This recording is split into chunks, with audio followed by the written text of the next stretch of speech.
بچہ پیدا ہو اور دودھ پینے کے بعد جب کھانا کھانے لگے اس وقت اس کو لے کر آنا. میں نے اس سے پہلے تفسیر میں بھی ایک بات کہی تھی، آدمی جب بھی گناہ کرتا ہے تو فوراً اس کو شرمندگی ہوتی ہے، فوراً. یہ ایمان جو رہتا ہے آدمی کا دل میں وہ اس کو کچو کے لگاتا ہے. کچو کے یعنی جیسے ہم کہتے ہیں نا کوئی بہت زیادہ پریشان کر رہا ہے تو اس کو چمٹی لے لی ہم نے.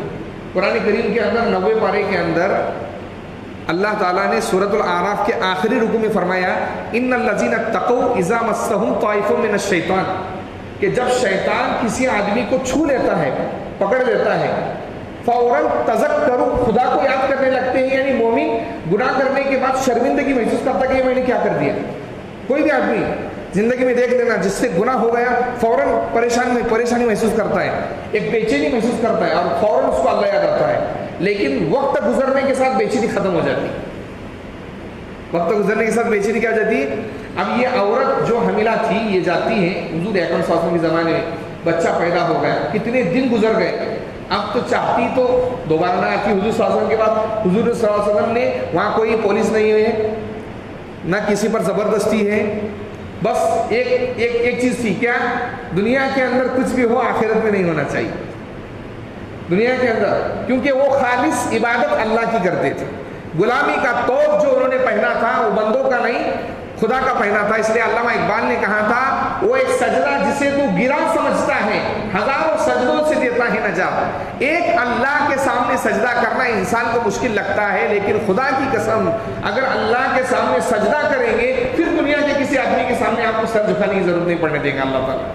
یہ اللہ کی طاقت ہے. بچہ ہو گیا، 2 سال کا وقت ہوتا ہے بچے کو دودھ پلانے کا، دودھ پلانے کا وقت مکمل ہو گیا. عورت نے اپنے بچے کے منہ میں روٹی کا ٹکڑا ڈالا اور حضور اکرم صلی اللہ علیہ وسلم کی خدمت میں حاضر ہوئی. آپ صلی اللہ علیہ وسلم نے دیکھا تو کہا کہ میدان میں لے کر جاؤ انہیں اور کھڈا کھودو.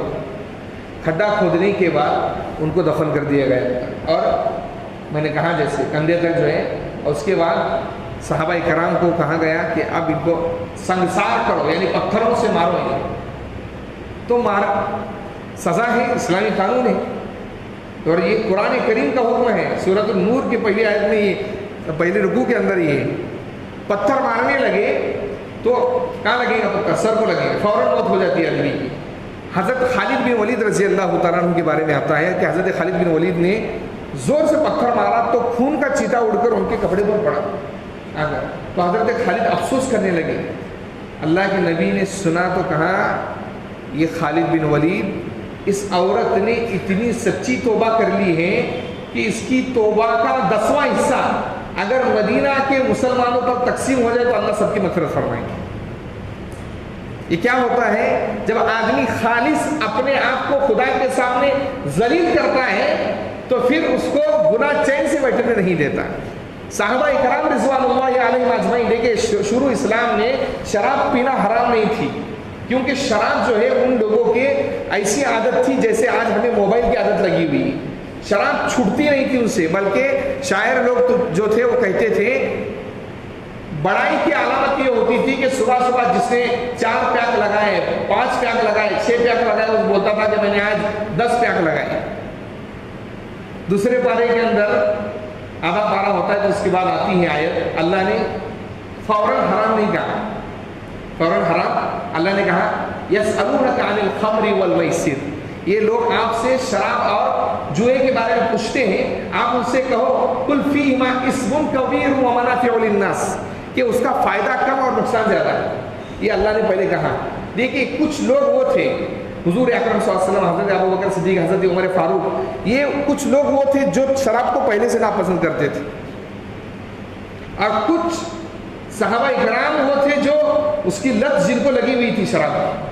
لیکن اسلام نے یہ آیت پہلے اتاری، ڈائریکٹ حرام نہیں کیا. لیکن دیکھیے جب میں نے کہا اللہ کی بندگی کا توق جب صحابہ نے اپنے اندر ڈال لیا، حضرت انس رضی اللہ تعالیٰ کہتے ہیں کہ میرا سوتیلا باپ، یعنی ان کے باپ کا انتقال ہو گیا، ان کی ماں نے دوسری شادی کر لی، تو میں میرے باپ کے پاس گیا تھا اور شراب کا جام مجلس کے اندر میں بانٹ رہا تھا.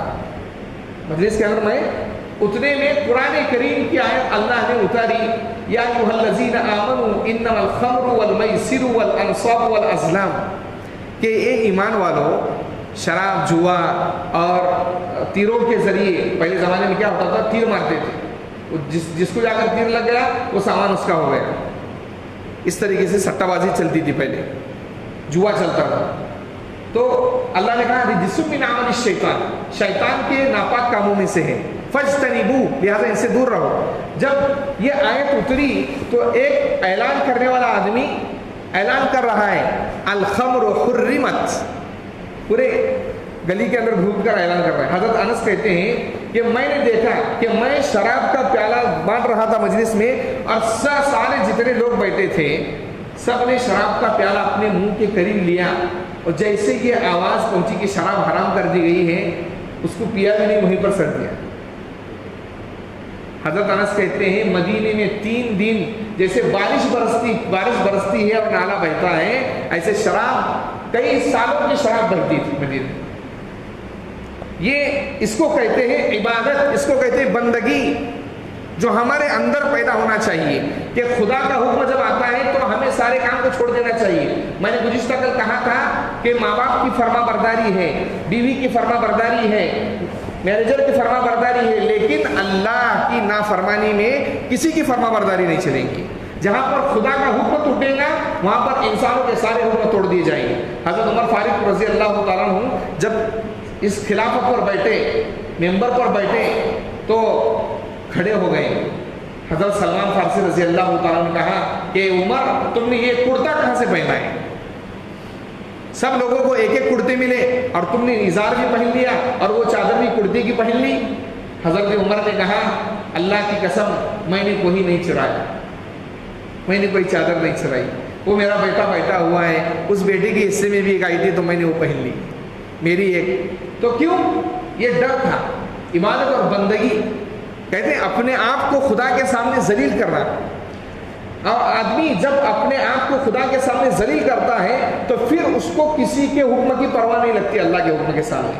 آج ہمارا حال کیا ہوتا ہے کہ ماں باپ کی فرما برداری میں کبھی کبھی خدا کے حکموں کو ہم توڑ دیتے ہیں، بیوی کی فرما برداری میں، اولاد کی محبت کی فرما برداری میں ہم خدا کے حکموں کو توڑ دیتے ہیں. ماں باپ کی فرما برداری صرف ماں باپ کی خدمت تک محدود ہے. یہ بات یاد رکھیے. اب یہاں سے 4-5 مسئلے آپ سن لیں اس مجلس میں. جو کاروبار آپ کرتے ہیں اس کے اندر ماں باپ کی فرما برداری کوئی گناہ نہیں ہے. اس پر ماں باپ کی فرما برداری کرنے کی آپ کو ضرورت نہیں. آپ جو بھی کاروبار کریں، ماں باپ کہہ رہے کہ آپ کو کوئی کرنے کی ضرورت نہیں، آپ کو ماں باپ کا سننے کی ضرورت نہیں ہے. آپ کے پاس پیسہ ہے، آپ کا ایک بھائی الگ رہتا ہے، تو اللہ نے دل دیا ہے، آپ کا جسم کا ٹکڑا ہے، آپ کا بھائی غریب رہے گا تو آپ مدد کرو اس کی. لیکن اگر وہ مالدار ہے اور پھر تمہاری ماں تم کو، ماں باپ حکم دیتے ہیں کہ اس کو پیسہ دے، تو دینے کی ضرورت نہیں. یہ بھی حکم ہے شریعت کا. اگر اللہ نے طاقت سے زیادہ آپ کو پیسہ دیا ہے، کھانے کے علاوہ آپ کے پاس پیسہ پڑ کر ہے، اور آپ کا بھائی بھی مالدار ہے، اور پھر ماں باپ کہتے ہیں کہ ان کو پیسہ دے، گاڑی لے کر دے، کپڑے لے کر دے، یہ کرنا چاہیے، ماں باپ کو حکم ماننے کی ضرورت نہیں، گناہ نہیں ہوگا. سمجھے آپ؟ تیسری بات، اگر آپ کے پاس اتنا ہی پیسہ ہے جتنا آپ کے گھر کو لگتا ہے، اور پھر ماں باپ اس کو خرچ کرنے کا حکم دیتے ہیں، تو اس پیسے کو خرچ کرنا بھی ضروری نہیں. اس پیسے کو خرچ کرنا بھی ضروری. چوتھی بات، اگر کہیں آپ سفر پر جا رہے ہو اور ماں باپ روکتے ہیں تو اس وقت بھی ماں باپ کی بات کو ماننا ضروری نہیں ہے. ماں باپ کی خدمت ماں باپ کی ذات تک ہے. ماں باپ اگر دوسروں کے لیے حکم لے رہے ہیں تو وہاں پر خدا نے آپ پر کوئی زبردستی نہیں کی. اللہ نے کہا کہ ماں باپ کی مانو. ماں باپ جس کو دینے کا بول رہے ہیں اس کو ماننے کی ضرورت نہیں. ہاں اگر بہن ہے، بھائی ہے، محتاج ہے، پھر اس وقت آپ کو ہمدردی کرنا چاہیے. کیونکہ میں نے کہا آپ کے جسم کا ٹکڑا ہے، آپ کے بہن کو درد ہو رہا ہے تو آپ کو لا محالہ یقیناً درد ہونا چاہیے. لیکن اگر مالدار ہے تو پھر وہاں پر آپ کو دینے کی ضرورت نہیں. ماں باپ کی اطاعت ان کے کھانے میں، پینے میں، کپڑے وپڑے دینے میں. کپڑے بھی شریعت نے حد رکھی ہے، 2 سے 4 جوڑے رکھے ہیں. ہر سال مرد پر ذمہ داری ہے کہ اپنی عورت کو 2 جوڑے لینا فرض ہے. ہمارے یہاں تو الحمدللہ ہر شادی پر لیے جاتے ہیں، بہت اچھی بات ہے. لیکن ماں باپ جیسے ہم اپنی بیوی کے لیے لیتے ہیں، ماں باپ کے لیے بھی لینا چاہیے. ہمارا جیسا کھانا ہے ویسا ماں باپ کا بھی کھانا ہونا چاہیے. ماں باپ کی خدمت یہ ہم پر ہے، ہماری بیوی پر نہیں. تو اللہ نے یہ حکم، لیکن اگر ماں باپ نماز سے روک رہے ہیں، آپ دیکھیے گزشتہ سال ایک کارگزاری آئی تھی میرے پاس کہ لوگ جو ہیں جماعت میں جانے کے لیے بول رہے تو بیوی منع کر رہی ہے. کیوں؟ بچت گھر لگا ہوا ہے. اور باہر نوکری آ گئی تو بولے جاؤ، بولے اللہ پر بھروسہ کریں گے، چٹنی روٹی کھائیں گے بولے. تو یہ عبادت اور بندگی نہیں. اس وقت آپ کو اپنی اولاد کا بھی حکم ماننے کی ضرورت نہیں ہے. ایاک نعبد و ایاک نستعین کے اندر اللہ نے یہ سبق دیا ہے بندگی کا. تیسرا واقعہ جناب محمد رسول اللہ صلی اللہ علیہ وسلم کے زمانے میں ایک مسلمان صحابی، پہلے کافر تھے پھر مسلمان ہو گئے، ایک عورت کے ساتھ ان کا غلط کام چل رہا تھا. دوسرے پارے کی تفسیر میں یہ واقعہ ہے. اور اسلام لانے کے بعد انہوں نے کہا کہ دیکھنے ہی نہیں لگے. عورت کہنے لگی کہ پہلے تو رات دن مجھ سے ملنے آیا کرتے تھے، آج نہیں ملنے آ رہے ہو، کیا بات ہے؟